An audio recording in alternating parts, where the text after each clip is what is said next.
Et si je vous disais que votre classement sur Google, eh bien, il ne garantit plus vraiment votre visibilité? Bienvenue dans cette analyse où on va plonger ensemble dans les toutes nouvelles règles du jeu, celles qui sont imposées par l'intelligence artificielle. Ce qu'on va découvrir aujourd'hui risque bien de changer complètement votre approche du marketing digital. Alors, voilà notre programme. On va d'abord déconstruire un grand mythe, celui de la toute-puissance de Google. Ensuite, on verra pourquoi une IA voit le web d'un œil totalement différent. Après ça, on bâtira ensemble une nouvelle stratégie, le GSCO, avant de voir très concrètement comment aller chercher des mentions et des citations. Et bien sûr, on terminera avec un plan d'action clair pour que vous puissiez commencer dès demain. C'est parti!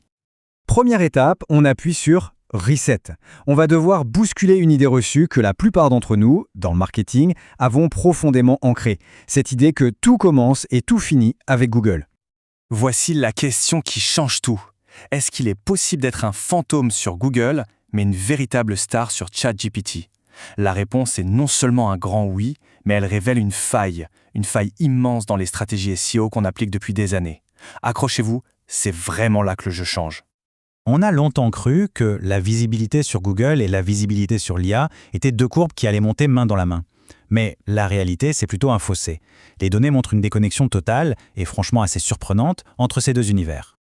Et ce n'est pas juste une impression. Regardez ce chiffre, 1 sur 6. Ça veut dire que sur les 300 sites les plus cités par ChatGPT, près de 17% sont soit pénalisés, soit carrément invisibles sur Google. Ce n'est plus une simple anomalie, c'est une nouvelle règle du jeu.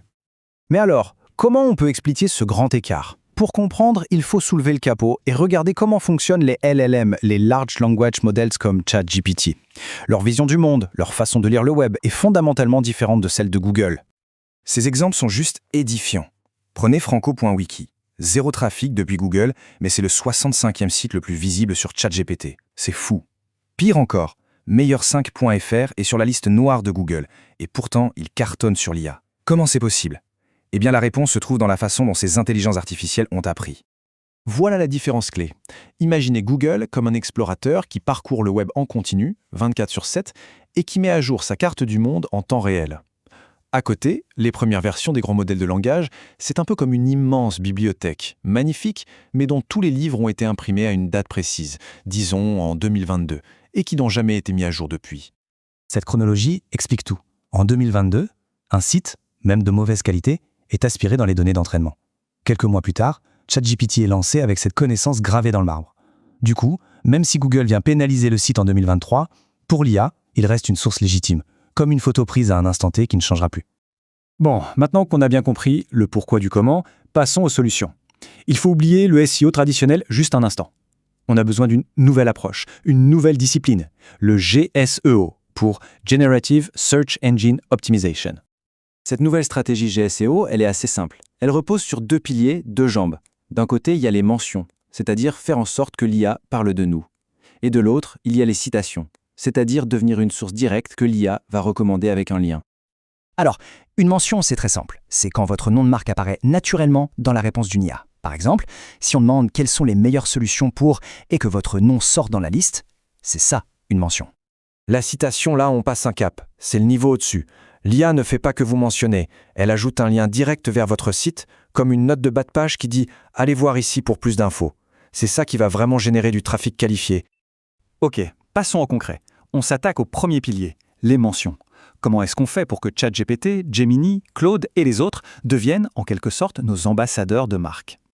La clé, c'est de nourrir l'IA avec ce qu'elle adore analyser. Pensez articles comparatifs, des listes du style top 5, des guides d'achat, mais publiés sur des sites de niche, des sites spécialisés. L'idée, c'est que ce soit d'autres qui parlent de vous.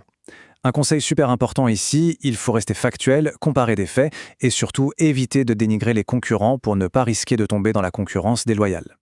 Cet objectif, il est capital. Une conversation avec une IA, en moyenne, ça dure 7 minutes. Le but du jeu, ce n'est pas d'apparaître une seule fois. C'est de devenir une référence qui revient encore et encore tout au long de l'échange pour finir par s'imposer comme la solution évidente dans l'esprit de l'utilisateur.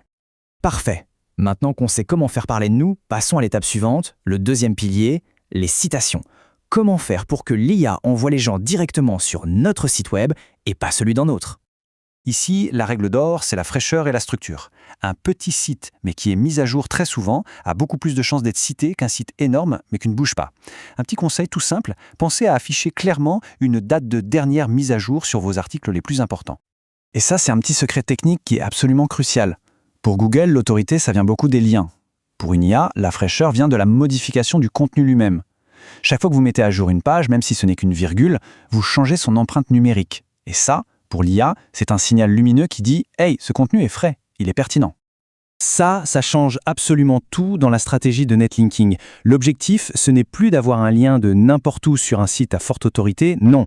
L'objectif, c'est d'obtenir un lien depuis la page précise qui est déjà dans les petits papiers de l'IA. C'est un travail de chirurgien plus un travail de bulldozer.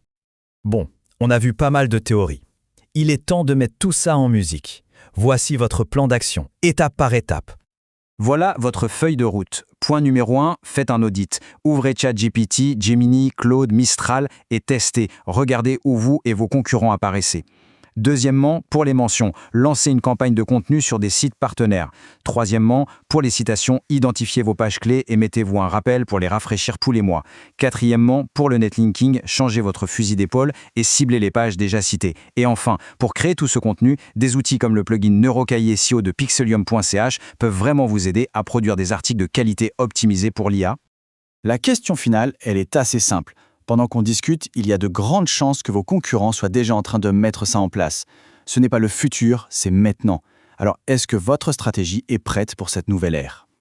Et voilà, c'est tout pour aujourd'hui. Si cette analyse vous a été utile, le meilleur moyen de le faire savoir, c'est de laisser un petit like. Pensez à vous abonner pour ne pas rater les prochains décryptages et dites-moi dans les commentaires quelle est la toute première action GSE que vous allez mettre en place. Merci et à très bientôt.